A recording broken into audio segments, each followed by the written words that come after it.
Hello，大家好，我们是大叔中文。好，今天我们三位大叔陷入苦恼，因为呢，我们每个星期要录一次节目，把这个主题都想到没得好想，所以我们茶叔的头发都掉光了，你看都白了，你看，再过5年就变光头茶叔了啊！对，光头茶。大家也告诉我们吧，我觉得大家应该建议一下我们聊什么东西。同学一这么定觉得直接吗？你们大叔很烦的，一个礼拜想一个话题都这么难吗？对呀、你们用点心好吗，大叔们？对，啊，抱歉、这个抱歉啊。最近聊一个话题，刚刚参叔有想到了啊，不过这个话题我觉得也很值得聊啊，就是我们生活中会遇到形形色色的人，不管是家人、朋友、同事、爱人啊，那一定会有很多沟通不良或个性不合，或很多大大小小的柴米油盐的事情，会造成我们的争吵，或可能会对对方不爽。那这个时候我们就要去理解对方，对不对？总不能一直处在争吵的阶段，所以我们必须要试着去理解对方。但是理解这2个字听起来有点悬 very easy， 有点抽象。对，但是对我们说这个知易行难，对不对？所以要做起来可不是那么容易呢。所以今天我们就聊聊理解这个东西吧。好，那我们先问灿叔好了，赶快把话题丢。灿叔肯定有故事吧？要聊这一期应该就让灿叔好好发挥1小时了啊！不要，灿叔，你对理解的理解是怎么样？我对理解的理解，我对理解的理解，我觉得我是这样理解的。然后，真的理解不了的。对，很难理解这个理解的理解。理解当然就像大家听到一样，可以是名词，也可以是动词。其实刚才茶叔也列举了一些情况啊，我们在人际关系中，其实我觉得理解非常重要。当然，比如说涉及到争吵等等，我觉得已经是上升到另外一个台阶上的东西。其实理解我们在日常生活中未必需要走到那一步，未必需要走到争吵啊。我们其实说实话，日常生活中会接触形形色色的人啊。我觉得我们3个有一点是共同的嘛，起码都是中文老师。这一点上，我们其实在日常生活中就会接触到各种各样的学生。其实每个学生的背景，我觉得都不一样，他们的所思所想也不一样啊。所以你其实首先我觉得就需要先去理解他们。但是呢，其实我觉得很奇怪，就是我们作为中文老师有一个我们的优势，就是我们已经做了一些东西展示出来了。其实学生们对我们的理解会比我们对他们的理解更多一些。他们其实已经通过我们的视频大概知道我们是一个什么样的人了。所以我觉得对于学生而言，选择上我们的课啊，他们其实首先已经做了一个选择啊，就是我会喜欢这样的老师，我跟他上课，所以他对我们是有一定的优势的，他已经了解了我们的一部分。所以这也造成这是了解，这是了解，对啊，这是了解，先从了解再到理解。所以我觉得这个就是中文的一个很精妙的地方。我们对一个人首先初步肯定是有所了解，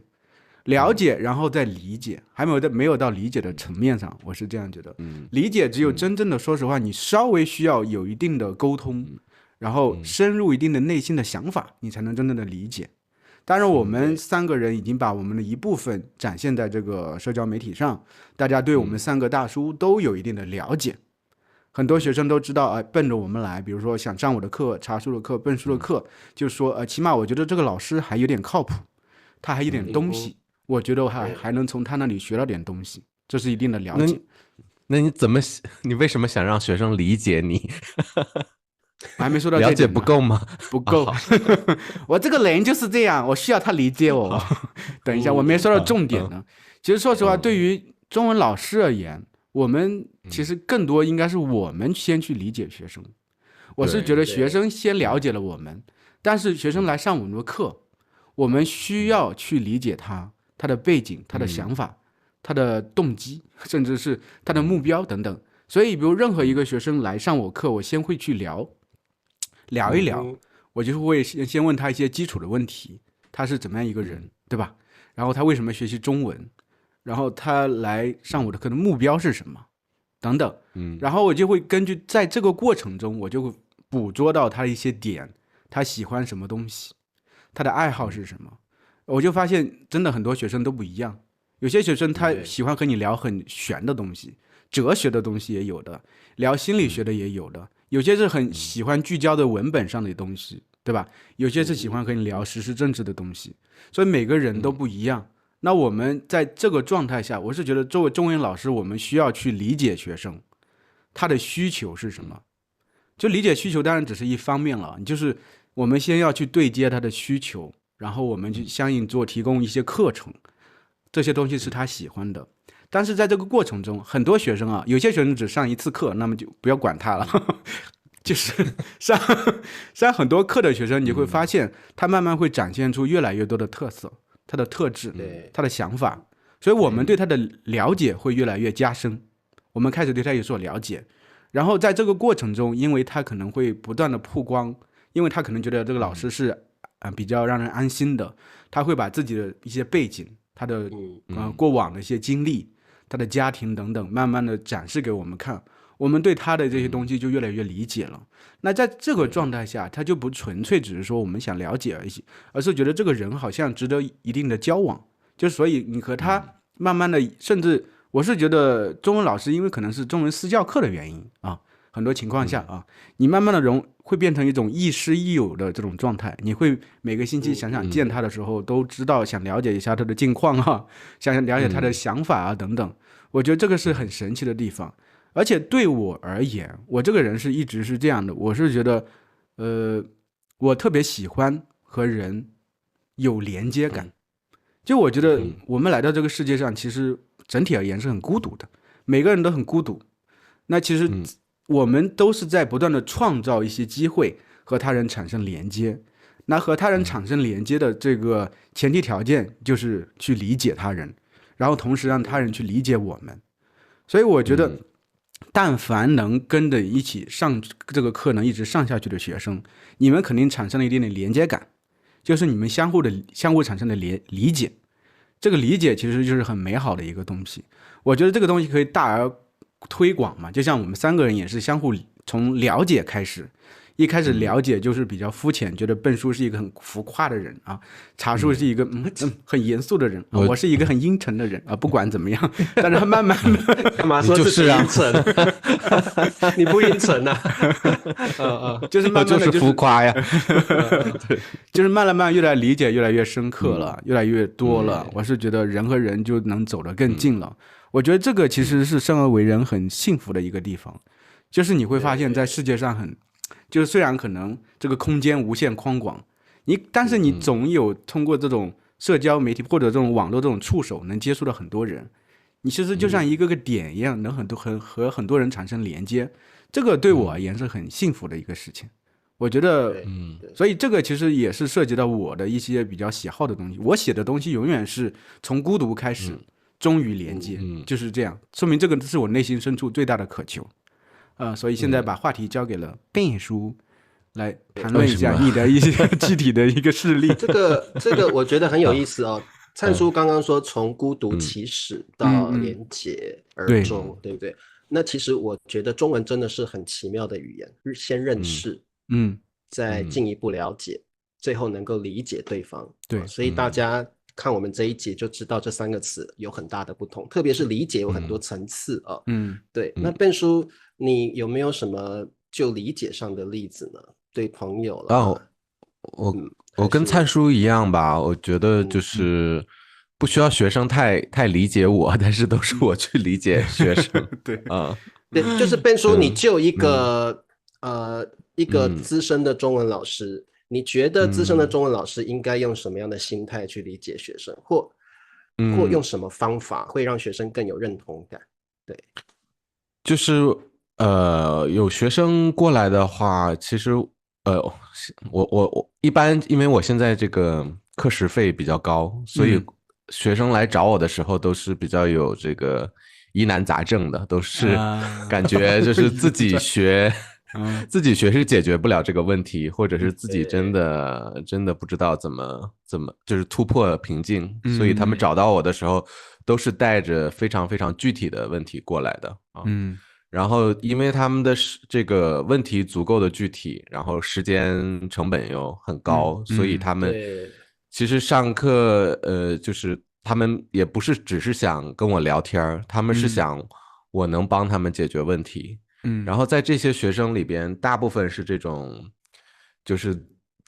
自学了好久，但是发现自己口语就是到了一个瓶颈，就是感觉自己能说的比较流利，但是不能准确的和复杂的表达，那怎么办？那我可能，然后但是他们又想不想跟课本，因为课本上东西，比如说有的课本上来就教什么唱歌跳舞。但其实很多人的爱好不包括唱歌跳舞啊，但所有的课本都在教唱歌跳舞啊。那我就跟灿叔一样，我会就是先去了解这个学生，就是跟他最开始的聊天中，就是捕捉他生活中的一些他每天会遇到的事情，比如我看见他后面有一只猫走过去啊，我说啊那是你的猫，它叫什么名字？然后那以后上课因为我其实所有这些教材如果梳理一遍的话，它教的语法点都是差不多的，而且大概都是那样的顺序教出去。那我其实我教的语法点还是来自于这个课本，但是我教的那个实例和语境都是从我每一次上课我看到的、我了解到的这个学生的信息，然后用这些信息不断的去用例子啊，然后去给这个学生讲这个语法点和生词，所以所有的生词和语法点都是围绕着这个学生的他每天的生活，他真的跟别人聊天的时候会聊到这些，所以这个也是能激励他们去说去学习的。对，然后就是像灿叔说的，就是了解到一定程度之后，而且我跟这个学生都是聊他的生活，所以慢慢的学生会打开，然后会愿意去分享这个，从比较周边的一些事情开始聊，往心里面走，就开始展现就是内心的那一面。然后就是我会想教东西，我每节课还是有我的教学的目标，但是我希望我在教的时候，我们所有的对话都是比较自然、比较有意义的。所以，对，就是要理解学生他的痛点是什么，他真的要解决什么问题，然后又要保护好他，不要让他觉得过来上课，然后还只是聊天，但是其实也是要学到东西这种。好，这个我们聊到这里呢，学生大概都睡着了，因为对我们要刺激一点，就是不能够这么都是讲学生都干嘛讲我啦？不好意思啦，但是确实我有好多学生上课来的时候就是有时候就是来了就大崩溃啊，就好多学生情绪崩溃吗？对啊，把我当心理医生这种啊，把你当垃圾桶。那个灿叔，你前面都剪掉，留这一段来。Ben叔好好说一下，继续说，才有激情。就是有一些学生上来就是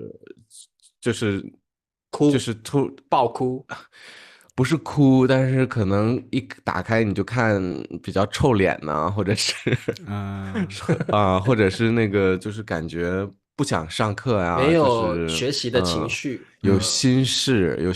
然后他们那我可能就停下来了，我就听他倾诉啊。好像跟你们讲过，就是有这个外交官的学生，然后因为他家的保姆跟他交流的时候有一些问题啊，然后好像保姆总是不按他要求的那种打扫的方式去打扫啊，或者是就是感觉他的抱怨的事情，其实我觉得啊。在我生活中不会发生，我也对啊，很难共情吧，就是吧？很难共情，但是还是要去理解他。但是我是去理解我学生，我会停下来，就是让他抱怨，因为他在中国他真的没有人可以去抱怨这样的事情。他就是突然想找到，现在有老师在这儿，怎么样我都要跟老师在一起1个小时。然后终于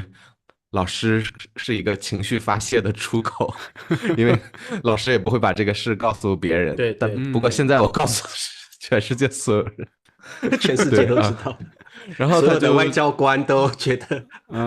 在搜我们，就是因为一个阿姨的事情，他就开始那个联想到他在中国的各种的这种交流的不顺啊，生活中的这个感觉到处碰壁，每次说中文别人就换成英语啊，然后就所有的事情堆在一起，他就是一个大男生，然后就有点哭了，就有点掉泪，然后对啊，就这种情况，我一般就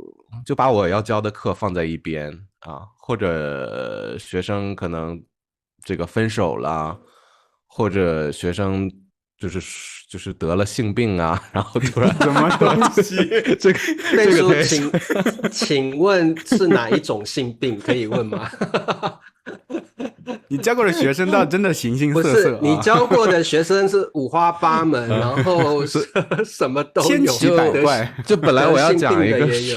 事情，然后他说我最近很郁闷啊，那我就把我的课放在一边，我说你为什么郁闷呢？然后就是他就说因为我得了性病，这样是不是？对啊，就是有一些事情就不好跟周围的人有问题。请问学生是男的还是女的？你不要太具体了，不行吗？因为我学生也会听这个节目，不行，对，那我就故意学生说相反的吧，对，就了解了整个这个性病的感染的过程，有必要吗？给自己一个警惕，对不对？我以后也不能这样。但是我知道这种事情就难以启齿，但是你肯定你想分享给一个人，他不是你朋友圈的，或者不是你这个认识的人，那这个事情憋着不说出来，又对自己心理健康造成一定的影响，所以是不是有个词叫交浅言深？是不是？就是其实反倒是吧？而且1对1的课就是你知道这个环境是很安全的，所以不是小班课，所以你会听到更多这个八卦。对，其实我知道好多学生的秘密啊，就是我觉得这一集过后，变数的学生量会急速下滑，因为变数会把这些事情在大叔中文中公开，太可怕了。其实我觉得这个很好吧，我都是匿名的，这个对啊，反倒大家知道这个很安全，可以跟我说所有的事情。是，我觉得其实刚才说到理解，就是理解的一个前提是不被理解，就是我们在这个世界上不被理解，我们才需要被理解。那就像笨叔举的几个学生的例子，其实都是恐怖的例子，不是恐怖例子，都是你好像没法和别人说的。你这东西和别人没法说，别人可能未必也能理解，甚至可能会带有一定的嘲讽看着你。那其实我们对吧？你指什么呢？其实我听完都对这个人生都比较悲观了，就是也有这个跟我讲出轨的，或者是。灿叔，你继续讲。你说不被理解，然后呢？我就是不被理解。其实我最近在看一个电视剧，就刷一个电视剧。这个电视剧是之前有一个韩国的电视剧叫《我的大叔》，它改编的中文的版本。对，之前我就很喜欢那个电视剧。那这个电视剧中文版本一开始的时候有一个比较强的代入，就是这种先入为主的观念，我就觉得对比一下，确实没有之前韩国版的拍得好。然后觉得怎么和之前的就是剧情完全1比1的复刻呢？什么什么的，这个男主角没有之前那个也那么好，女主角也没有之前那个那么漂亮等等，反正就是这样的想法。但是后来我就是等到它更新完了，我又从后面那一段开始刷起，我就发现其实国内版有国内版的演的比较好的地方。其实这个电视剧啊，它不是一个纯粹的爱情电视剧，它讲的就是人和人之间的理解，人和人之间的理解和救赎。就是我们可能在这个世界上，一个主角就是一个姑娘是20几岁的，她的家境很悲惨，从小父母就是父亲赌博欠债，然后逃跑，父母都逃跑了，然后奶奶就是一个残疾的，就是又是哑巴，就从小就背负着这种比较可悲的命运，然后呢，那个时候债主上门的时候，他把债主还因为要正当防卫嘛，把债主给杀死了，所以背负的很悲惨的一个历史。对，男主角是算是一个公司的一个高管吧，算是一个，他40几岁，但是呢，老婆出轨了，然后在公司又特别不顺，所以都经历了人生的一些至暗时刻。这个时候两个人本来应该是没有什么交集的，但刚好这个女主角到男主角的公司做这个外包工，然后阴差阳错，后来就是女主角她的求生能力比较强嘛，后来她刚好知道男主角的上司是和男主角的老婆出轨的这个事情，后来又经过一些事情，她就是通过手机 APP 去监听那个男主角。装了一个 APP， 就随时能监听男主角的各种动向，就他说话的声音啊，他怎么样，每天干什么都知道。但是在这个过程中，他慢慢反倒因为这个过程，他理解了男主角的一些很痛苦的生活状态，不是以为他只是赚很多钱，而是他生活正在经历很多痛苦，觉得他挺可怜的。然后男主角也因为在人生中遇到这个姑娘，一开始这个姑娘也是那种很臭脸的那种姑娘，但是发现她有一些很悲惨的一些状态。而且这个姑娘因为成天监听她的生活，其实对男主角产生了很多理解，然后也会真正的去在一些生活上展现出对她理解，然后两个人慢慢走得很近。其实我觉得这个电视剧就讲的就是人和人之间的理解，最后它是一个救赎的电视剧，不是一个爱情电视剧。就是我们人其实为什么在这个世界上，我会觉得理解这个东西非常重要。我们人很多时候在这个世界上，大部分情况我们不被理解。这个电视剧其实我现在看，因为之前看的时候，当时很喜欢看，当时看韩国版的时候我特别喜欢。那因为当时那个我的生活状态，我是觉得是有点一团糟的。我当时和我老婆也处在关系也比较淡的那种状态，我自己整个生活也比较暗淡。那个时候我其实内心渴望是有人真的能理解我，觉得我能给我带来一束光也罢，或怎么样也罢，其实能真正的从那个地方混沌不知道的东西能走出来。那我现在在看的时候，其实我当然已经不是存在在那个状态下，但是我能更客观的看这些东西，我就发现，那我跳出我作为第三视角去看这些东西，我就发现真的很多人还是人生里头还是会遇到这种时刻，不是说你的每一个时刻都是这样的，但是你在你的人生有些时刻就是这种至暗的时刻，或者很混沌的时刻，这个时候可能你确实需要，要是有一个人呢真的去理解你，你可能就真的能从那个状态里走出来了。我觉得这个东西是很珍贵的一个东西。当然我们前面说到中文学生，但其实世界就是我们作为一个人，我们每天都和各种各样的人有交往，对不对？我们都处在各种关系里头，所以关系，人和人之间的关系能带给我们一些力量。我觉得我们能理解他人，他们也能理解我们，这个其实我是觉得很有意义的地方。对，对，我觉得很有意思哦。就是理解这个词，其实人就是一个很复杂的动物，然后理解这个东西，有时候也不是双方聊一聊就会产生的，不会。所以这是一个很难去聊的一个状态。你像我最近，就是我爸跟我哥特别的彼此不理解。那他们的，你知道中国人的个性怎么了？什么事？你八卦之魂起来了？怎么了？火鸡上身吗？我们要这个具体的事情拿出来。对，就是他们两个最近就是都不讲话，然后可能我就想说，我爸爸最近牙齿不好，就牙齿一直掉。那我就要带他去牙医诊所或去那个医院里面的牙科就去看。那我爸就可能我一开始的理解是他可能因为牙齿痛不舒服，那其实这个月以来都是我带他去诊所或去医院看牙齿，可能要一直看到过年后。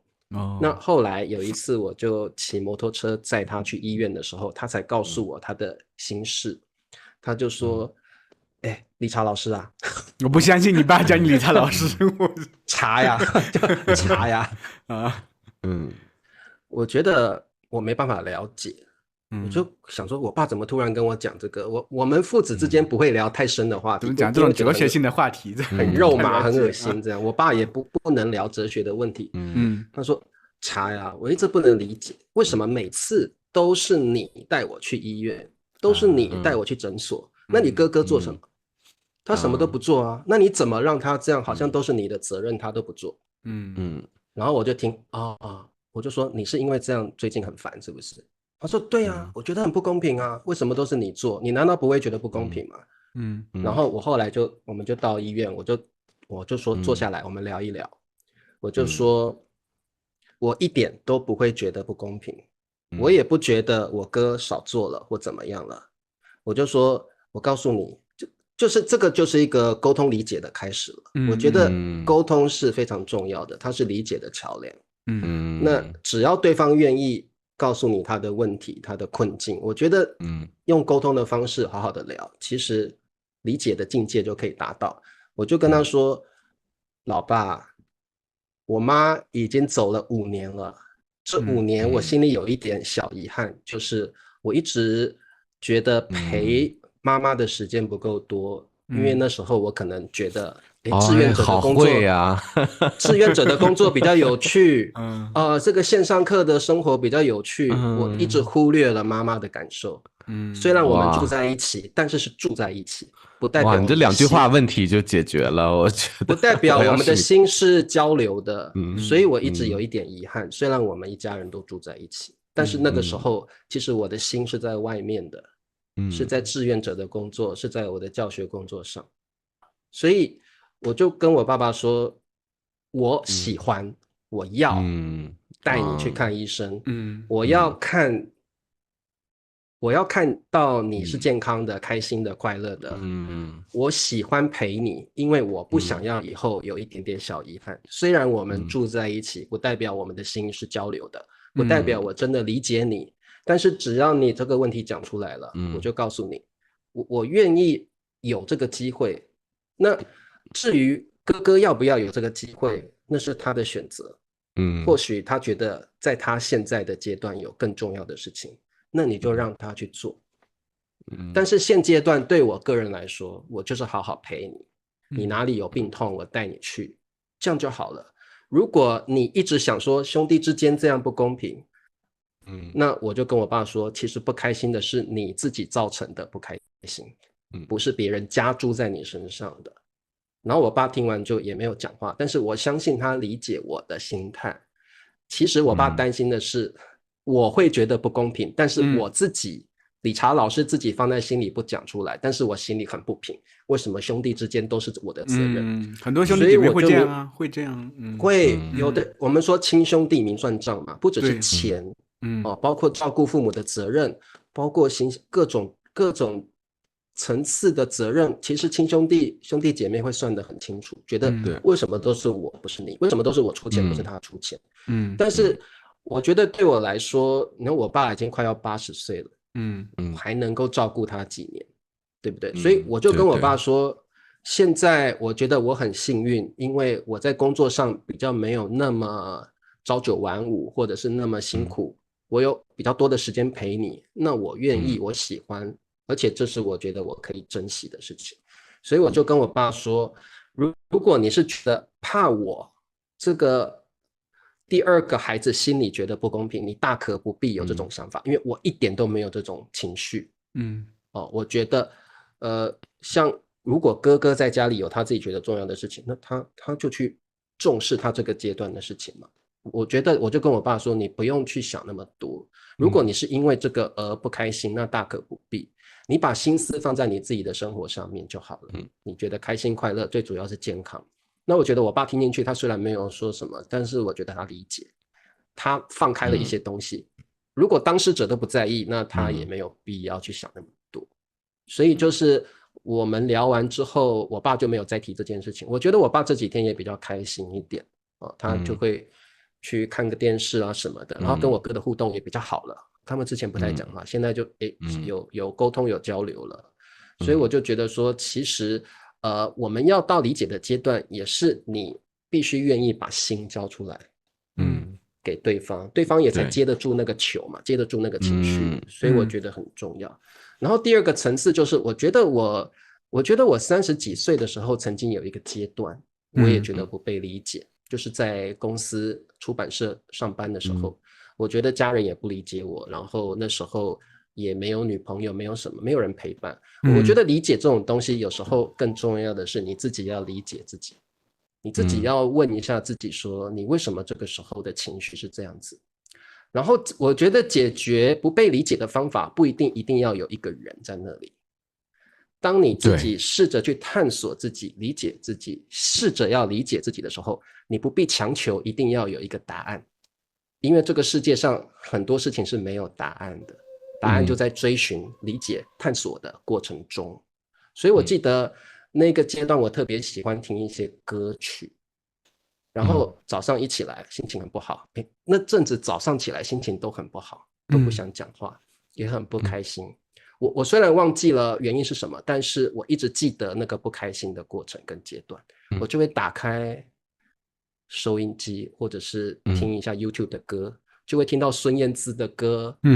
或者是谁的歌，我就觉得听久了，这个歌从不熟悉到熟悉，从感觉这是一首歌到变成这首歌好像是一个理解我的人，然后我就每天听那首歌，我就上瘾了。在这个上瘾的过程中，我就觉得我的心情被一首歌理解了，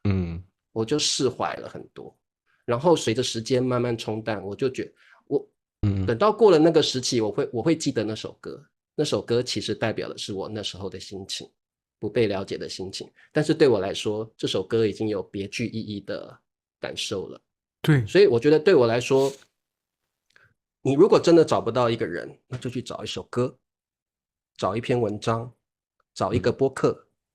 可能这个播客是大树中文，找上个大叔对，可能是某一个 episode，或者是茶叔在这个 episode 讲的某一句话，他都可以是理解你的人，他可能不是一个人，他可能是一首歌、一句话、一篇文章、一个 episode。如果你真的找不到理解你的人，那你就自己去理解自己，自己去了解自己，自己去探索。过程就是答案，你不用急着去找答案，过程或许就是答案。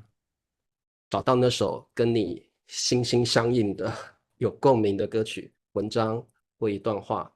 或许你心里的结就打开了，那个心结就慢慢随着时间解开了。那首歌、那句话、那个播客、那个大叔，会成为你那个时期的一个象征标记。所以我觉得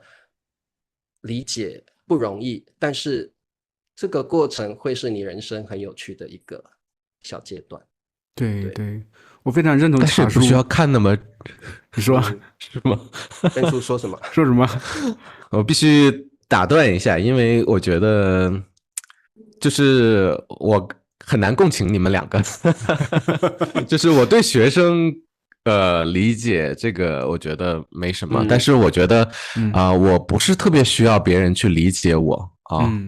然后理解我可能是一个比较重结果的人，不重这个别人过程，就是不需要别人去理解我。还有我觉得理解这个概念是基于不被理解的基础上如果你的圈子里边很多人跳出来阻挠你，或者站出来指责你不对，这个时候你可能需要被理解。但是我从小到大成长是比较独立的然后我爸妈不太管我，然后他们也不带我走亲戚，然后我比如说我上大学，然后我那个班都是为了出国的，所以出国的话大家的这个想法也都是一致的，所以就好像没有产生过什么自我怀疑或者别人说你这样不对，然后我特别需要别人理解的这种情况所以我觉得可能把这个想法去淡化的话，也不会让自己特别纠结。Ben叔，你的意思是说你不需要被理解，还是在我生活中就很少人不理解你，你要表达的是哪一个？你不需要你不需要别人理解，还是你觉得大家都理解你不被对，我觉得如果自我认同很稳的话，就这个理解不理解这个东西，在我生活中无所谓就是我觉得我做的是对的，那我就做就好了然后因为我不混很多圈子，所以也没有很多人就是喜欢给我当爹，就是说啊，你应该做这个做那个，或者你这么做不对。然后我做什么，我家人都啊，那你做吧。然后就是我父母也不管我，所以就导致就是我可能不能很好的共情一个人为什么那么特别需要去被理解啊。我是觉得啊，我拿到好的结果，我 OK 了，那我就继续啊。我觉得每个人不一样吧，就是我这一方面就很难共情。我觉得在关系中理解蛮重要的，所以你在关系中也秉持的这个原则吗？另外啊，如果是伴侣这种，当然不理解我也无所谓，你会这样吗？这种当然，但是你要每天跟这个人生活在一起，那确实那只需要这个人理解我，对啊，我不需要别的人不一样哦，笨叔。比如说我们3个人，我和茶叔我们都不理解你，觉得你为什么要这样去做这些事情？那其实我们要一直要，比如成天要沟通交流一些事情的话，你这个时候会觉得不被理解。其实你还是希望被理解，比如说你当时一定要去工作啊等等，对不对？我是觉得每个人你要拿到一个结果，那我觉得就是我想，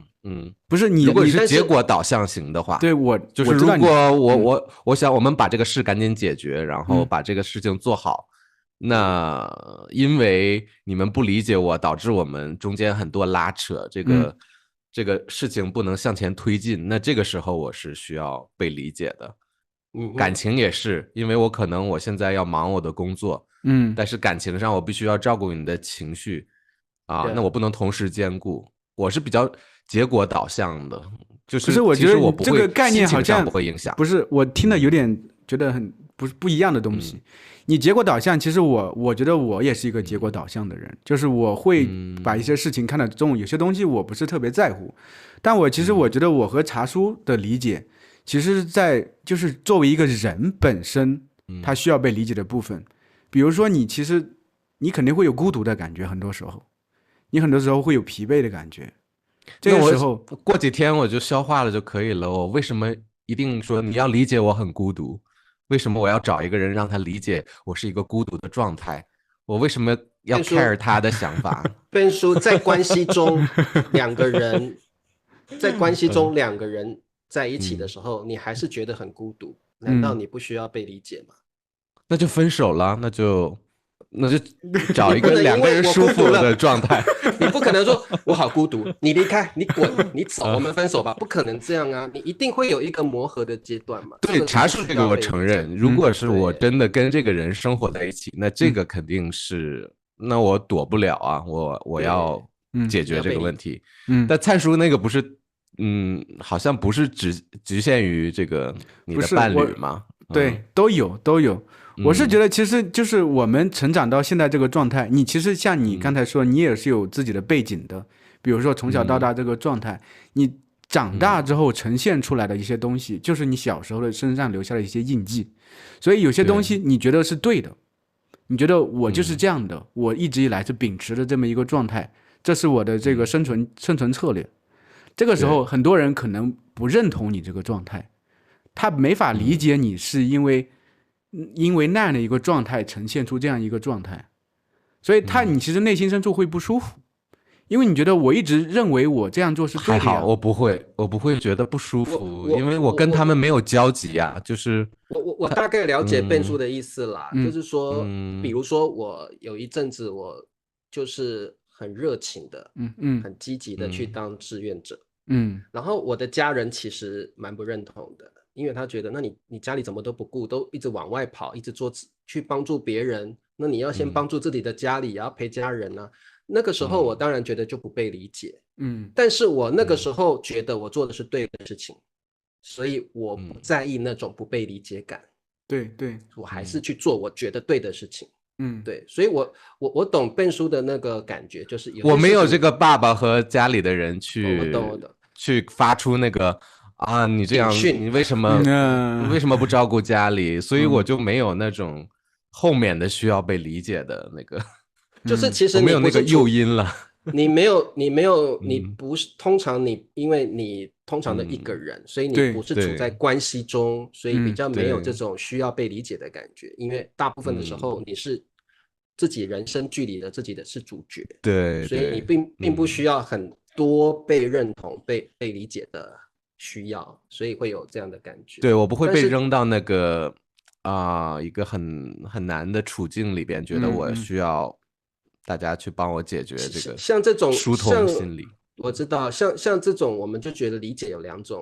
层次嘛，一个是关系中的像等一下可能问灿叔他跟灿嫂之间的理解怎么样，那还有一个是自我相处的理解，那就是自己是否理解自己，自己是否对自己现在的状态是满足的，是觉得我有成长的。所以我觉得如果你自己是目前自己生活的主角，那可能就会有这个阶段，你自己是不是真的理解自己？对，我觉得，而且觉得笨叔对自己的生活掌控感是很好的，他做什么事情，他自己很清晰，一步一步怎么做，所以他其实并没有这方面的烦恼。就像我是撞到遇到困难，马上我就这个不行，那我马上就换。我好像中间没有那种，哎呀，我好纠结的那种状态，就是直接就跳到下一个事情去了。对一个事情，因为你中间好像都不带停的。比如说你前段时间就是在一个公司上班，但是你的公司一结束，你马上就开始教中文课了，你中间没有任何中间没有一个没有任何断层，没错，对吧？对，是的。贝叔，你在工作的时候也应该有体会过不被理解的时刻嘛，所以你也没有那种感觉嘛？同事不理解，主管不理解，可能就玩家不理解，对啊，好像没有吧？就大叔吗？不是，我是说不是大叔，是现在公司里的，不是和我们公司里面的，对，公司里边也没有吧？我是这种人家让我做什么我就做什么的就是就是我。也没有不被理解了，但是就是可能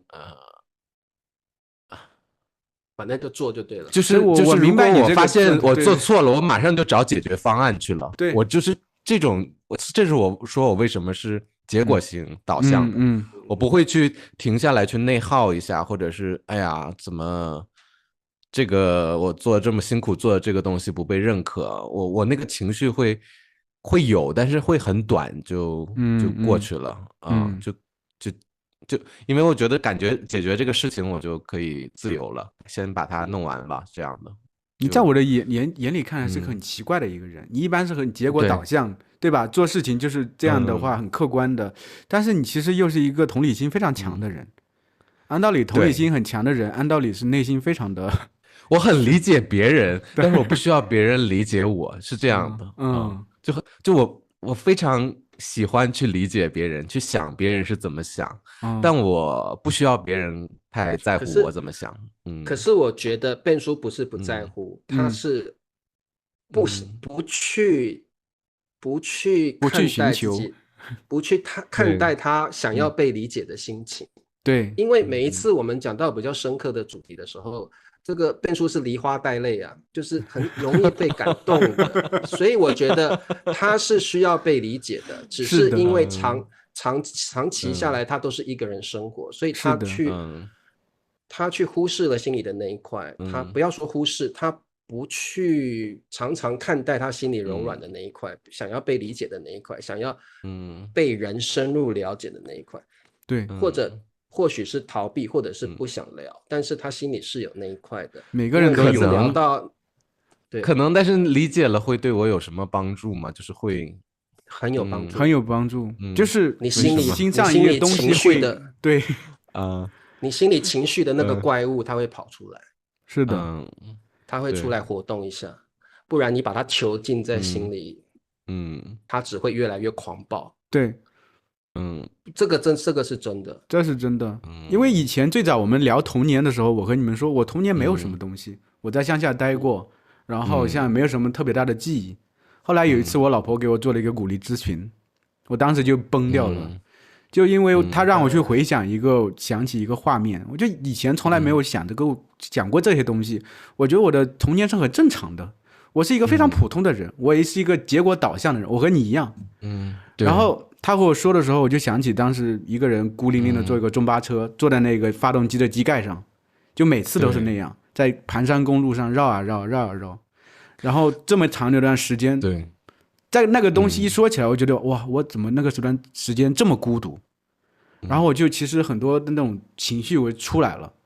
在那一瞬间我宣泄了，其实我内心会舒服好多，真的。对，这个我明白，就是小时候的某一种情绪没有抒发，那我这一刻我抒发出来了。对，那我后面还是就是如果不聊这个事情，我生活还是一样的，就是我就是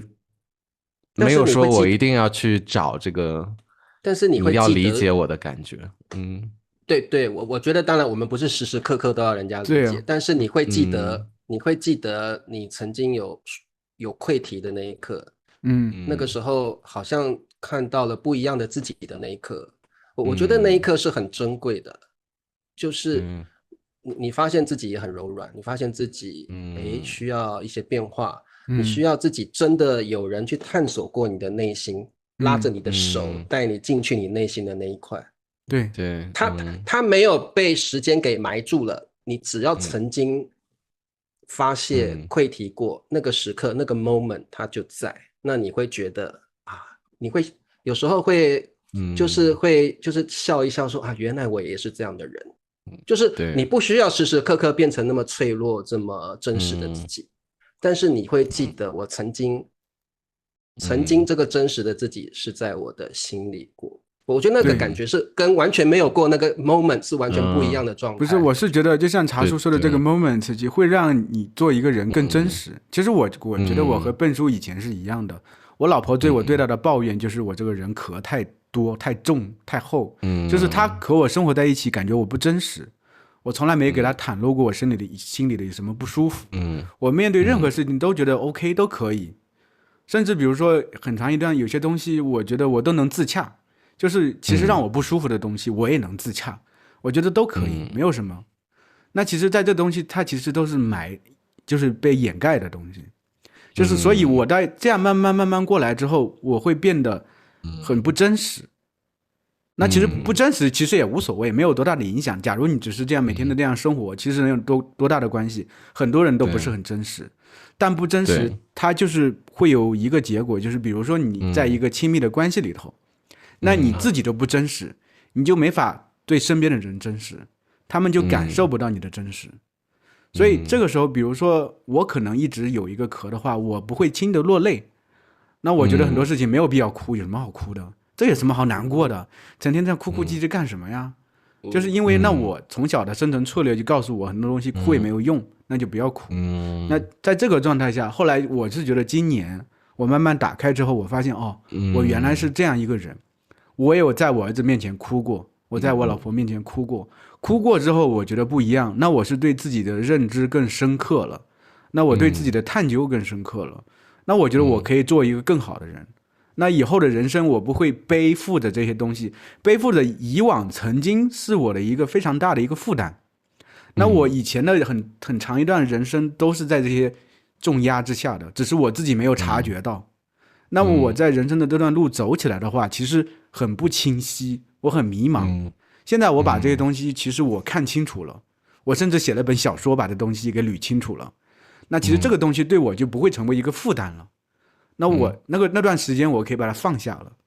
我现在就是我不用以自己，因为我老婆老说，就是我这个很长一段时间的状态就是我好像还是小时候的我自己，我没有放过我小时候的自己，所以我展现出来的还是小时候的那个状态。不管是对我父母的一个状态，我很多时候会刻意去讨好父母，满足他们这些东西。但其实说实话，我都已经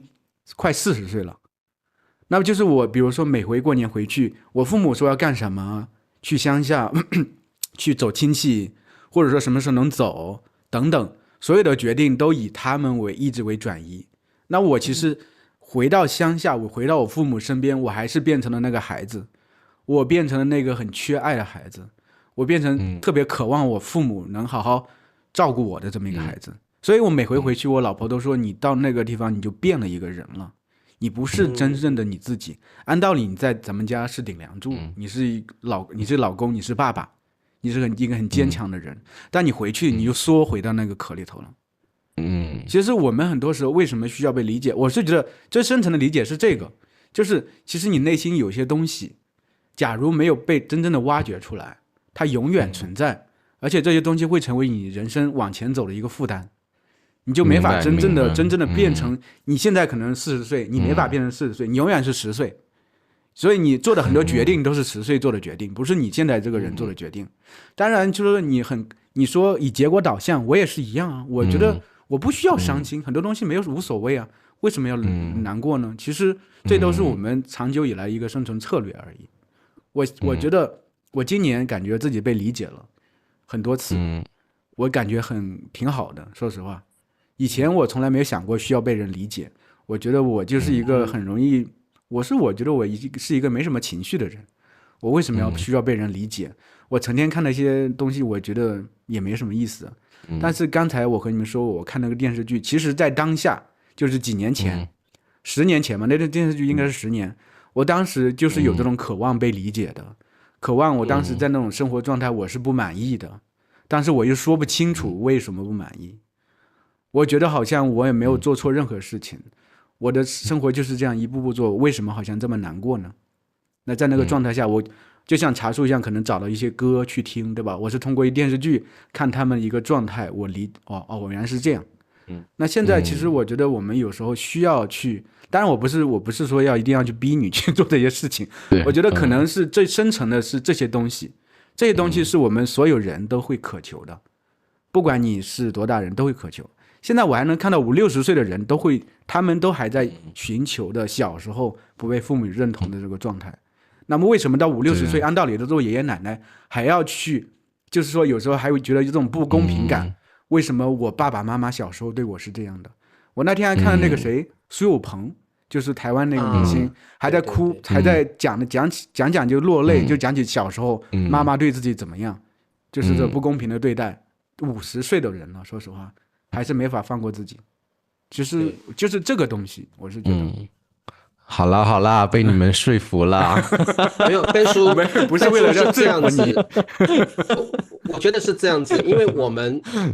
们大叔中文这个频道比较奇怪，就是我们有时候会聊到很心理层面的东西。我觉得我们平常是没有机会，也没有那个情境让我们去真的探索心理的对话过。我相信我们平常灿叔例外，因为他老婆是学心理学的嘛。一般来讲，除非你有伴侣，不然真的很少去挖掘到内心的东西。我相信Ben叔在西班牙跟朋友聊天什么的，也都不会，顶多就聊那个谁好烂，那个谁怎么样，八卦之类的东西。但是绝对没有机会啊！那个学生得性病，肤浅吗？这个我觉得是所有人吧，对，所有人见面聊天都是先聊你怎么样，然后对啊，那个没话题的就八卦吧。对，那个天气怎么样？菜很难吃，学生得性病，都是这类比较一般的话题。对，这个性病，我觉得大叔中文是一个机会，我们去真的把自己的心